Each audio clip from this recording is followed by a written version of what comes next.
जो एक बाबा पाखंडी ढोंगी जो वो हिंदू राष्ट्र की बात कर रहा था, और वो महिलाओं को क्या बोल रहा है कि खुला खाली प्लॉट। और शर्म आनी चाहिए उन महिलाओं को जो उसके साथ में बैठ के दांत निकाल रही हैं, और शर्म आनी चाहिए उन महिलाओं को जो टीवी में बैठी हैं और इसके ऊपर कुछ बोलने को तैयार नहीं है। तो क्या किसी ने मंगलसूत्र ये नहीं पहना तो सब आप खुले प्लॉट है, प्लॉट की तो कीमत लगाई जाती है, तो क्या महिलाएं बिकने वाली है? क्या महिलाओं की कीमत लगाता है वो बाबा? लेकिन बड़ी बात प्लॉट से तुलना कर रहे हैं महिलाओं को। ये अपने मुद्दों से ध्यान भटकाने के लिए, ताकि मणिपुर पे लोग सवाल करना बंद कर दें। बाढ़ में जो हमारा हिमाचल, हमारा पंजाब, हरियाणा डूब रहा है, वहाँ के लोगों की मदद ना करनी पड़ जाए, सरकार को कोई घेर ना ले। आपने मीनाक्षी लेखी की बात कर लीजिए, उनसे सवाल किया, वो अपने मिल्खा सिंह से भी तेज दौड़ती हुई नजर आई। वो 28 तारीख का दिन नहीं भूल सकते। तिरंगा लेके बेटियां बैठी हुई थी, और वो तिरंगा को बचाने के लिए सब लोग हम एक एक हाथ अपना पकड़ के रखे हुए थे कि तिरंगा नीचे ना गिरे। बेटी खुद जमीन पे गिर गई और उसका ध्यान तिरंगे की तरफ था कि मेरे देश का तिरंगा, जिस तिरंगे का उसने मान बढ़ाया था दूसरे देशों में जाके, और उन बेटियों को यहाँ रोंदा गया।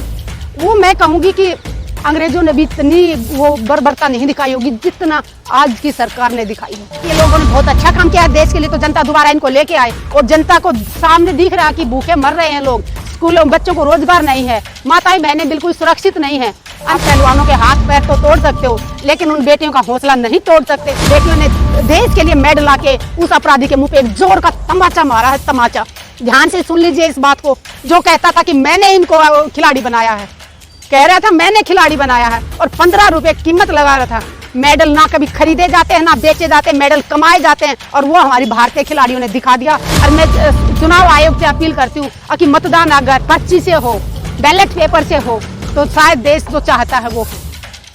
हमारा मणिपुर जल रहा था, उसकी ओर से ध्यान भटकाने के लिए सरकार अपना पीछा छुड़वाने के लिए कुछ एक नया तमाशा लेके आती है, एक नया ढोंग रचते हैं ये लोग अपने आप को कैसे बचाना। क्योंकि देश की जो मौजूदा सरकार है, प्रधानमंत्री जी हैं, ये सवालों का जवाब देने की उनके अंदर हिम्मत नहीं है। जब पूरा देश इनसे सवाल करने लगा था कि मणिपुर जल रहा है, तो प्रधानमंत्री जी आप चुप क्यों हैं? जवाब इनके पास है नहीं, तो कैसे पीछा छुड़ा जाए? उसके लिए इन्होंने एक नया ढोंग रचा, ये अपने मुद्दों से ध्यान भटकाने के लिए, ताकि मणिपुर पे लोग सवाल करना बंद कर दें। बाढ़ में जो हमारा हिमाचल, हमारा पंजाब, हरियाणा डूब रहा है, वहाँ के लोगों की मदद ना करनी पड़ जाए, सरकार को कोई घेर ना ले। तो सरकार अपना पीछा छुड़ाने के लिए, आप ये बताइए, सरकार का कोई एक मंत्री बता दो जो ढंग से सवालों का जवाब देना जानता हो, या किसी ने मीडिया से अच्छे से खुल के बात की। संबित पात्रा तो आए दिन टिप्पणियां करते आप रहते हैं। ये देखिए, चाहे पीटी उषा मैम की बात करें, उनसे मैंने सवाल किया वो भाग गई, मीडिया ने सवाल किया वो भाग गई। आपने मीनाक्षी लेखी की बात कर लीजिए, उनसे सवाल किया, वो अपने मिल्खा सिंह से भी तेज दौड़ती हुई नजर आई। और अभी थोड़े दिन पहले जो एक पत्रकार, टाइम्स नाउ की पत्रकार, वो बात कर रही थी, तो देखा आपने ब्रिजभूषण कैसे उनसे बर्ताव कर रहे थे। तो मतलब इनमें हिम्मत नहीं है सच का सामना करने की। देखिए, बकरे की माँ कब तक खैर मनाएगी? एक ना एक दिन तो सच्चाई की जीत होती है। सच को पराजित नहीं कर जा सकती सरकार हो या कोई भी हो। और हमारे देश में कानून अभी भी जिंदा है, तो कानून पे पूरा भरोसा है। जिसने गुनाह किया उसको सजा जरूर मिलेगी, टाइम कितना भी लगे। उसके चलते हमारी बेटियों ने, पहलवान बेटियों ने बहुत जिल्लत भी सही है, मार भी सही है, बहुत अपमान सहा है, लेकिन न्याय एक दिन खिलाड़ी पहलवानों को न्याय जरूर मिले। देखिए, हम तो कहते हैं कि पौधों की पूजा से पहले हम सोचते हैं कि इंसानों की पूजा हो, पत्थर की मूर्तियों से पहले अपने माँ, जन्म देने वाली माँ की पूजा हो। जो लोग ये दिखावा करते हैं, उनके घरों में जाके देखो, उनकी बूढ़ी माँ चारपाई में बैठी हुई एक गिलास पानी के लिए तरस रही होती है। मुझे ये जो दिखावा करते हैं ना, वो पसंद नहीं। सबसे बड़ा धर्म क्या है? मानवता धर्म, मानव का धर्म, मानवता दिखाइए। सभी धर्म अच्छे हैं, सभी धर्मों में अच्छे लोग भी हैं, बुरे लोग भी हैं। मैं किसी धर्म को छोटा या बड़ा नहीं कहती, लेकिन जो मानवता मैंने सिख भाइयों के अंदर देखी है, मैंने किसी धर्म में नहीं देखी। और अभी आज बाढ़ आई हुई है हिमाचल में, पंजाब में, हरियाणा के कुछ राज्यों में, दिल्ली के भी यमुना के किनारे किनारे आई हुई है। वहाँ हर जगह आपने देखा होगा सिख भाई कैसे अपनी जान पे खेल के उन लोगों तक राहत सामग्री पहुंचा रहे हैं, उन लोगों को बचा रहे हैं, वहाँ से उन लोगों तक पीने का पानी पहुंचा रहे हैं, खाना पहुंचा रहे हैं। तो मैं तो सिर्फ धर्म, एक ही धर्म मानती हूँ, मानवता का धर्म। और जाति दो ही जाति है, स्त्री और पुरुष। इसके अलावा सिर्फ और सिर्फ राजनीतिक पार्टियों ने अपना वोट का एक पिटारा खोल रखा है। किसी को जाति के नाम पे बांट दो, किसी को धर्म के नाम पे बांट दो। धर्म नाम की इनके जो धर्म के बड़े बड़े नारे लगाते हैं ना, उनके अंदर धर्म नहीं है। जो एक बाबा पाखंडी ढोंगी जो वो हिंदू राष्ट्र की बात कर रहा था, और वो महिलाओं को क्या बोल रहा है कि खुला खाली प्लॉट। और शर्म आनी चाहिए उन महिलाओं को जो उसके साथ में बैठ के दांत निकाल रही हैं, और शर्म आनी चाहिए उन महिलाओं को जो टीवी में बैठी हैं और इसके ऊपर कुछ बोलने को तैयार नहीं है। क्या वो मातृशक्ति नहीं है? अगर मान लो वो एक पत्रकार है, किसी बड़े चैनलों की है, तो एक महिला होने के नाते क्या उनका फर्ज नहीं बनता इसके ऊपर बोला जाए? एक ढोंगी आदमी इतनी बकवास करके चला जा रहा है और महिलाएं दांत निकाल रही है। तो क्या किसी ने मंगलसूत्र ये नहीं पहना तो सब आप खुले प्लॉट है, प्लॉट की तो कीमत लगाई जाती है, तो क्या महिलाएं बिकने वाली है? क्या महिलाओं की कीमत लगाता है वो बाबा? लेकिन बड़ी बात प्लॉट से तुलना कर रहे हैं महिलाओं की। बड़ी बात तो ये है कि जहाँ पर भी धीरेन्द्र शास्त्री की कथा होती है या जहाँ भी उनका दरबार लगता है, तमाम ऐसे लाखों की संख्या में लोग वहाँ पे पहुँचते हैं और अपनी बातों की अर्जी लगाते हैं। वहाँ पर कौन लोग जाते हैं? आप ये बताइए, वहाँ पे कोई पढ़ा लिखा लोग जाएगा?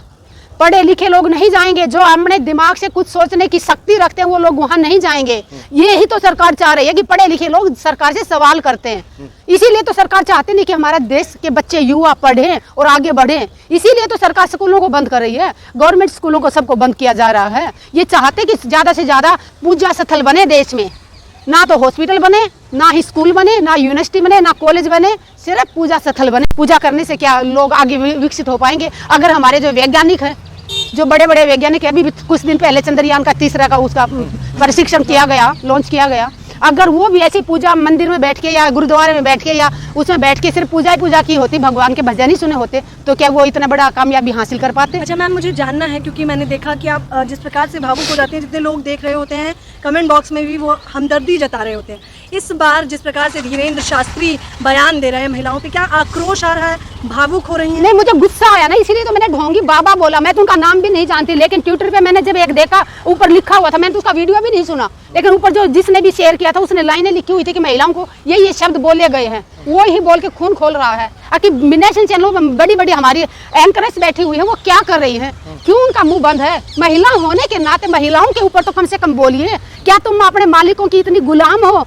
गुलामी छोड़िए। एक महिला होने के नाते जितनी भी हमारे नेशनल चैनलों पे महिलाएं पत्रकार हैं, उन सब से अपील करती हूँ कि महिला होने के नाते अगर तुम अपने आप को एक आजाद भारतीय नारी समझती हो तो इस विषय पे जरूर अपने अपने चैनल पे बोले। नहीं तो अगर आप सवाल नहीं उठाएंगे, जवाब नहीं मांगेंगे लोगों से, तो मैं ये सोचूंगी कि आप भी कहीं ना कहीं किसी की गुलाम हो। अच्छा, देवी कहे जाने वाले भारत देश में महिलाओं की दुर्दशा देखने को मिल रही है, फिर वो चाहे पहलवानों का प्रदर्शन हो या महिला को खाली प्लॉट बताना। वही कह रही हूँ ना कि पत्थर की पूजा करने के लिए तो लोगों को जगाया जाता है कि इसकी पूजा करो, इसकी पूजा करो, और जो जिंदा जिंदा जागता जो भगवान की बनाई हुई देवी हैं, उनको यहाँ इसी जंतर मंतर पे घसीटा गया था। वो 28 तारीख का दिन नहीं भूल सकते। तिरंगा लेके बेटियां बैठी हुई थी और वो तिरंगा को बचाने के लिए सब लोग हम एक एक हाथ अपना पकड़ के रखे हुए थे कि तिरंगा नीचे ना गिरे। बेटी खुद जमीन पे गिर गई और उसका ध्यान तिरंगे की तरफ था कि मेरे देश का तिरंगा, जिस तिरंगे को उसने मान बढ़ाया था दूसरे देश में जाके, और उन बेटियों को यहाँ रौंदा गया। वो मैं कहूँगी कि अंग्रेजों ने भी इतनी वो बर्बरता नहीं दिखाई होगी जितना आज की सरकार ने दिखाई है, लेकिन बेटियों की हिम्मत नहीं टूटी। बेटे वो ही बेटियां, वो ही संगीता बेटी अभी देश का नाम फिर ऊंचा किया है, फिर देश के लिए मेडल आई है। हौसले उनके नहीं टूटे। वो नारी वो ये सोचते हैं कि बेटियों को डराया जाए, धमकाया जाए। इतना बदनाम किया बेटियों को, बेटियों के चरित्रों पे उंगलियां उठाई गई, लेकिन जो अपराधी वो खुला घूम रहा है। आज नहीं तो कल उसने जो अपराध किए हैं उसकी सजा उसको जरूर मिलेगी। हमें अपने कानून के, भारत के हमारे संविधान पे पूरा भरोसा है कि हमारे सुप्रीम कोर्ट एक दिन उसको अपराधी को जरूर सजा देगा। आपको पूरा भरोसा है। और इस मामले में क्या कहना चाहेंगे, क्योंकि आप जिस प्रकार से अपनी बात रख रही हैं, माफ़ी चाहूँगी क्योंकि जिस प्रकार से आप भावुक हैं, मेरा प्रत्यक्ष रूप से सवाल पूछने का भी मन नहीं।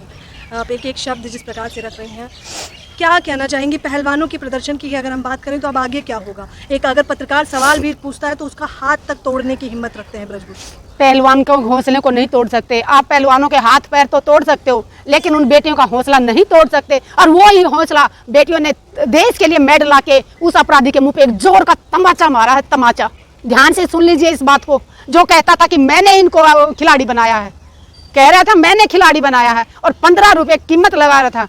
मेडल ना कभी खरीदे जाते हैं ना बेचे जाते हैं, मेडल कमाए जाते हैं, और वो हमारी भारतीय खिलाड़ियों ने दिखा दिया। आज भी मेडल आए हैं, आगे भी मेडल आएंगे, अपने दम पे ले आएंगे ना। अगर आपके हाथ में होता मेडल आना तो आप जिस क्षेत्र चाहते हो वहाँ के कितने बच्चों को मेडल दिलवाया आपने।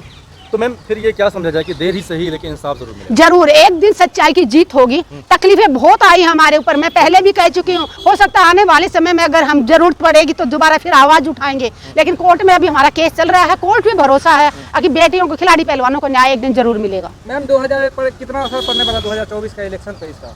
वो जनता के ऊपर है। जनता क्या सोच रही है? जनता सोच रही है कि ये लोगों ने बहुत अच्छा काम किया है देश के लिए, तो जनता दोबारा इनको लेके आए। और जनता को सामने दिख रहा है कि भूखे मर रहे हैं लोग, स्कूल बच्चों को रोजगार नहीं है, माताएं बहनें बिल्कुल सुरक्षित नहीं है, अंतर्राष्ट्रीय खिलाड़ी सुरक्षित नहीं है, तो गरीब परिवार की बेटियों को ये घर से उठा ले जाएंगे। तो ये सोचते हुए लोगों ने मतदान करना है। और मैं चुनाव आयोग से अपील करती हूँ कि मतदान अगर पर्ची से हो, बैलेट पेपर से हो, तो शायद देश जो चाहता है वो हो।